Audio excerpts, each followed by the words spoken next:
Dobrý večer. Dnes sa vrátime k primátorovi Holíča, ktorý si urobil spolu s bratom z mesta kasičku na peniaze a hovoriť budeme aj o nástrahách umelej inteligencie. Vitajte. Stále častejšie sa objavuje po boku predsedu Slovenskej národnej strany. V nedávnych parlamentných voľbách figuroval na kandidátke národniarov ako podpredseda. Do parlamentu sa síce nedostal, karty však mieša v komunálnej politike. Reč je o Zdenkovi Čambalovi, ktorý je už takmer 20 rokov primátorom Holíča. Zdá sa, že z malého mestečka na Záhorí urobil rodinný podnik. Kšefty s odpadom dohadoval takmer výlučne bratovi.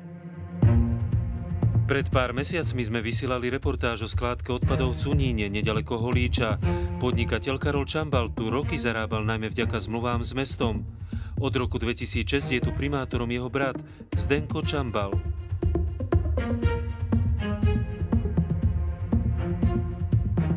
Rozhovor o biznise s odpadom v meste Holíč s primátorom Čambalom sme sa snažili získať viackrát už pred pár mesiacmi. Chceme ten rozhovor, pán primátor. Mám rokovanie mestského zastupiteľa. S bratom primátora Karolom Čambalom sa nám stretnúť osobne nepodarilo. Keď sa o jeho podnikanie začala zaujímať environmentálna polícia, presťahoval sa do Španielska. Toto není normálne, čo sa v tomto štáte deje.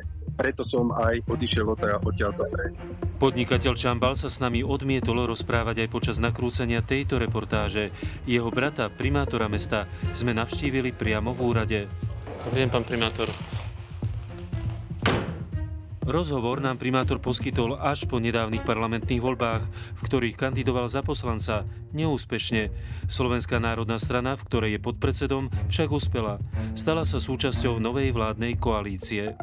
Či si nemôžete osvojiť agendu životného prostredia? Pán redaktor, životnému prostrediu sa venujem od roku 92. Ano, takže ja ju mám osvojenú a mám ju pod kožou, tak, jak málo kto. Tento kopec zarastený trávou je skládka komunálneho odpadu v Cuníne, kde si mesto Holíč od roku 2007 prenajíma pozemky od Slovenského pozemkového fondu. Na základe zmluvy s mestom Holíč skládku prevádzkovala firma VPP Holíč, ktorú vlastnil brat primátora Karol Čambal. Skládka je majetkom Holíča, leží však v katastri susedného mesta Kbely. Bolo preukázané už v roku 2017, že tu dochádza ku kontaminácii spodných vôd. A to sa šíri teda nielen na Kbely, ale aj na kataster susedných Kopčan, kde sú aj zdroje pitnej vody. Ale je to vaša skládka, je to mňa nezaujíma, je vám to jasné? Prečo? No preto, že som vám... Ale rozumiete, pán Brada, sú tam škody na životnom prostredí? Nie sú tam žiadne škody. Dochádzalo k presakovaniu priesakovej kvapaliny do prostredia, to je badateľná korelácia, koncentrácia chloridov, síranov. Momentálne sa zisťuje príčina súvislosť medzi určitým protiprávnym stavom na skládke, medzi možnosťou kontaminácie vody, povrchovej aj podzemnej, s plachou z tej zle sanovanej skládky. A samozrejme vyvodzovanie zodpovednosti, z akého dôvodu došlo k tomu, že vytekajú tie vody do toho prostredia. To je policajný štát, ktorý perzekuje ľudí, stále vidia v niekom zlodeja, človeka, ktorý porušuje zákony. V roku 2016 aj inšpekcia konštatovala, že je naplnená tá skládka a v podstate ďalšie ukladanie odpadov sa ukončilo. Počas takmer celého toho fungovania tej skládky bola prevádzkovaná podnikom verejnoprospešnej práce Holíč. Ten ako prevádzkovateľ by mal byť zodpovedný za následné uzavretie, rekultiváciu a monitoring. Firma zmenila názov, konateľa, sídlo a stala sa z nej schránková firma. Stalo sa tak v roku 2018. Karol Čambal previedol podiely v SROčke VPP Holíč na biele kone. Firma sa premenovala na Rotavele SRO. Tá skončila v konkurze, ktorý súd pre nemajetnosť zrušil.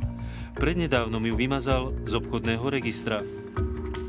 Ja s tým nemám nič spoločné s skládkou v Cuníne. Ja som bol prevádzkovateľ, firmu sme predali. Od roku 2017 na tej skládke nikto nepohol ani prstom. Čiže všetko, čo sa udialo ešte pred prevodom spoločnosti. Prudké dažde v roku 2017 odhalili, že po ukončení prevádzky nebola skládka riadne uzatvorená. Je na nej len vrstva zeminy, hoci podľa projektu mala byť prikrytá niekoľkými vrstvami iných materiálov. To práve ukázal ten prudký lejak, ktorý do tej zeminy vyril rihu a bolo vidno ten odpad že tam tie jednotlivé vrstvy chýbajú. Mesto Holíč neobdržalo žiadne oficiálne stanoviska alebo správy týkajúce sa skládky Cunín. Čiže máme doteraz za to, že je všetko v poriadku. Podľa toho znaleckého dokazovania sa potom vyvodí zodpovednosť, že kto je za to zodpovedné, ktoré právnické a ktoré fyzické osoby. Hlavným zodpovedným je ten prvotný nájomca. Aj všetky právne dôsledky za naplňanie zmluvy nesie z nášho pohľadu mesto Holíč. To, že mesto Holíč sa dohodne s niekým o prevádzke skladky, to pre nás nehrá rolu. Tam ten nájomca je jasný. Dokonca je jasný aj v mene a priezvisku súčasného primátora. Situáciu na skládke v Cuníne pritom umožnili diery v kedysi platnom zákone. Za tvorbu finančnej rezervy na rekultiváciu skládky bol totiž zodpovedný len samotný prevádzkovateľ. Na účte firmy Rotavele však zostalo len 94 eur. Pôvodný rozpočet na uzavretie rekultiváciu skládky bol stanovený vo výške 750 000 eur, avšak predpokladáme, že vzhľadom aj na infláciu, prípadne vyššiu cenu stavebných prác a materiálov by to mohol byť dvojnásobok tejto sumy. Raz to bude musieť tú rekultiváciu skládky niekto zaplatiť. Koľko? 2 milióny eur? Neviem.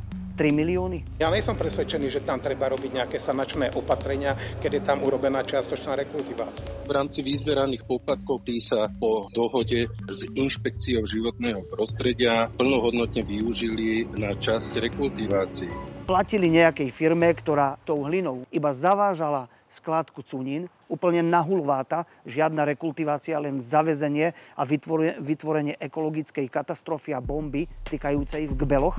Keď už bolo jasné, že skládka v Cuníne sa naplní, len o pár kilometrov ďalej, v lokalite Bresty, vznikla ďalšia skládka komunálneho odpadu. Od roku 2014 ju budovala iná firma Karola Čambala, VPP Service. Práve zemina z Brestov mala slúžiť na zakrytie skládky v Cuníne. Tú zeminu by museli odtiaľ niekam odvážať. A takto ju krížom cez to pole navozili len nejaký ten kilometrík a ušetrili si ďalšie peniaze. Spôsob, akým sa primátor Čambal angažoval pri pomoci bratovej firme s vybudovaním novej skládky, opisuje Martin Cudziš, bývalý podnikateľ, ktorý sa s bratmi Čambalovcami kamarátil od detstva. Majiteľom VPP bol Karol, ale Karol nebol schopný zohnať pozemok na výstavbu tej skládky novej, nakoľko Cunín bol plný. Jediné riešenie celej tej situácie som bol ja. Pán Cudziš a jeho súrodenci sa totiž roky neúspešne snažili získať v reštitúcii náhradné pozemky od Slovenského pozemkového fondu. Toto je výraz Zdenka Čambala, aby ste vedel. Človek milión.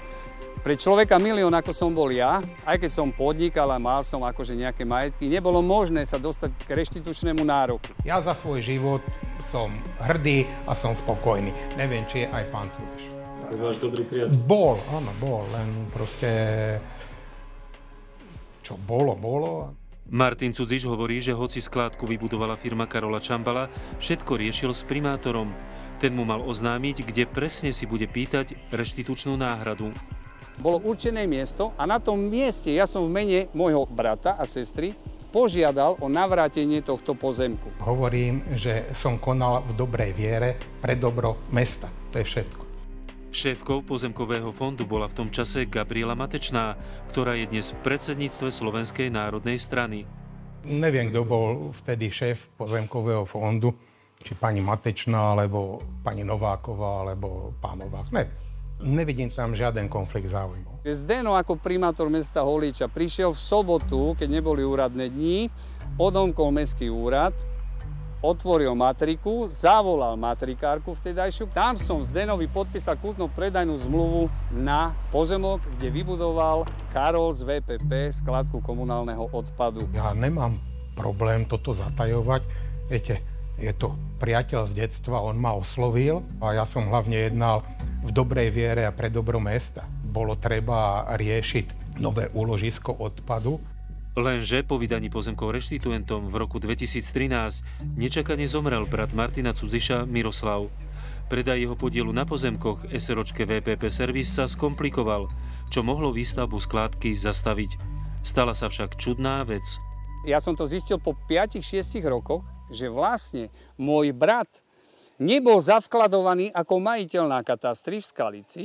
Ja keď som tam prišiel, tak mi dievčatá povedali na katastri, že prišlo k omylu Chyba na katastri znamenala, že podiel mŕtvého reštituenta zostal zapísaný na pozemkovom fonde a ten so skládkou súhlasil. Pravdepodobne muselo byť všetko v poriadku, pokiaľ ten investor dostal kladné stanovisko. To je všetko, čo vám môžem povedať. Majetok môjho brata nebol prededený na jeho deti, len Zdeno musel začať pracovať s tou skládkou. Jeho súril čas, končil rok 2013 a on to potreboval urobiť tak, aby dostal stavebné povolenie na výstavbu tej skládky. Skládka tak dodnes leží na nevysporiadaných pozemkoch. Karol Čambal však skládku aj firmu VPP Service v lani predal. Zdeno vystupoval vo vzťahu pozemkovému fondu, kde keď sme išli na pozemkový fond do Senice, takmer vždy išiel so mnou. Nikdy tam nebol so mnou Karol. Chcel mi strhnúť určitú sumu peňazí, že pri tom vybavovaní toho pozemku mal náklady na to, aby to dostal na tom mieste. Ja som nevybavoval nič.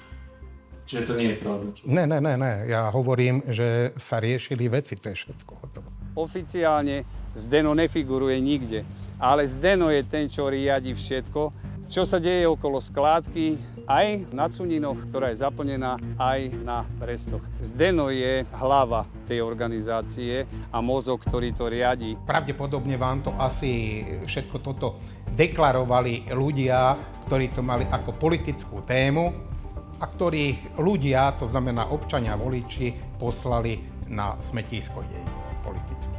Pravdou ale je, že mesto Holíč dobiehajú viaceré pokuty Úradu pre verejné obstarávanie. Firmy VPP Holíč a VPP Service mali v oblasti odpadového hospodárstva v Holíči roky takmer monopolné postavenie. Sme dostali ako mesto Holíč od Úradu pre verejné obstarávanie 3 pokuty.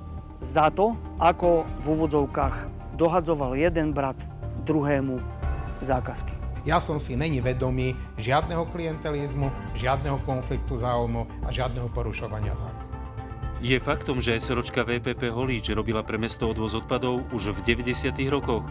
V tom čase v nej vlastnil podiel Karol Čambal, jeho brat Zdenko tam bol konateľom. Keď sa stal primátorom, zmluvu VPP Holíč s mestom nechal v platnosti.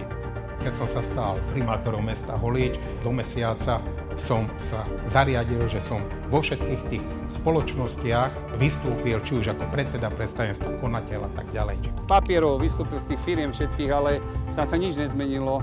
Keď v roku 2011 Karol Čambal predal časť podniku VPP Holíč inej svojej firme VPP Service, tá prevzala aj odvoz komunálneho odpadu. Bez akejkoľvek novej zmluvy s Holíčom. Šlo o zmluvu uzavretú v roku 1998, ktorá fungovala viac ako 20 rokov, bez akejkoľvek ďalšej následnej súťaže. A to bol jeden z hlavných dôvodov, prečo mesto dostalo pokutu za pokračovanie tejto zmluvy s Karolom Čambalom. Pokutu vo výške viac ako 51 000 eur mesto Holíč zaplatilo, proti rozhodnutiu však podalo žalobu na súd. Ten doteraz nerozhodol.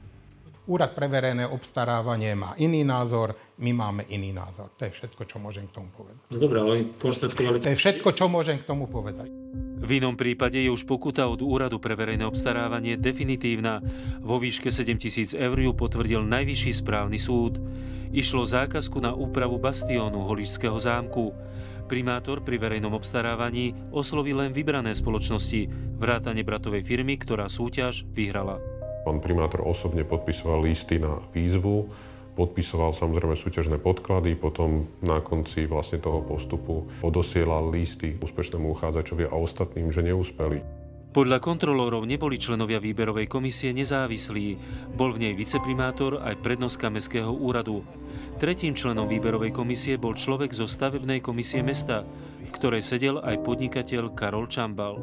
Ale prečo tá komisia pozostáva z týchto ľudí, ktorí sú závislí na vašom? Ale pán redaktor, ktokoľvek z mesta, kde je 11 000 občanov, áno, by ste mohli tvrdiť, že je závislý na primátorovi, čo je, myslím si, irelevantné, nechcem byť vulgárny, ale je to hlúposť. V konflikte záujmov zjavne, ktorý tam teda vyplýval z celej tej dokumentácie, bol priamo primátor a vlastne komisia ako taká nevyhodnotila tieto veci, neprijala tie opatrenia. Firmu VPP Service, ktorá vyhrala verejnú súťaž mesta Holíč, nielenže vlastnil primátorov brat, ale tretinový podiel v nej mala aj SROčka TS VPP, v ktorej zas figuroval primátorov švagor. Táto firma primátorovi poskytla luxusný Mercedes, ktorý používal ako fyzická osoba. Zdenko Čambal teda jazdil na novom aute súkromnej spoločnosti, ktorá zo zákaziek mesta profitovala. A ten Mercedes? Prosím vás, Mercedes je môj. No ale zmluvy boli... Mercedes je môj, môžete si preveriť, je písaný na Zdenko Čambal. Už teraz? Áno, no už dávnejšie. Zdenko Čambal plánuje proti rozsudku Najvyššieho správneho súdu podať sťažnosť na ústavnom súde aj žalobu na Európskom súdnom dvore. Čiže vlastne tie rozhodnutia úradu pre verejné sú len papier. Sú papier, ktorý momentálne posudzujú inštitúcie na to zriadené, ale už som sa vám k tomu vyjadril. Až keď bude definitívny výrok, tak potom sa k tomu postaví. V roku 2019 dostala pokutu viac ako 22 000 eur aj dcérská spoločnosť mesta, firma SMM Holíč SRO. Bolo to za objednávanie si verejnoprospešných služieb priamo od firmy VPP Service. Opäť bez verejného obstarávania. Viete, toto sú, by som povedal, 7-krát vyprané ponožky a spodné prádlo, ku ktorému sa stále niekto vracia a ktoré nie je téma dňa. Po tom, čo mestská firma SMM Holíč zaplatila pokutu, vyhlásila aj verejné obstarávanie. Na súťaži sa však zúčastnil jediný uchádzač. Išlo o firmu SOECO, ktorú vlastní bývalý obchodný partner bratov Čambalovcov. Tá získala kontrakt od mesta s tým, že jej subdodávateľom zostala firma VPP Service Karola Čambala. Jeho pôsobenie na meste Holíč je zamerané v prvom rade na prospech jeho a jeho rodiny a nie občanov mesta Holíča. To je môj súkromný názor. Som bol zvolený 5-krát za primátora mesta a 6-krát za poslanca samosprávneho kraja. Čiže ľudia vždy vnímali pozitívne to, čo som so svojím pracovným tímom pre to mesto urobil. To je všetko, čo vám môžem k tomu povedať.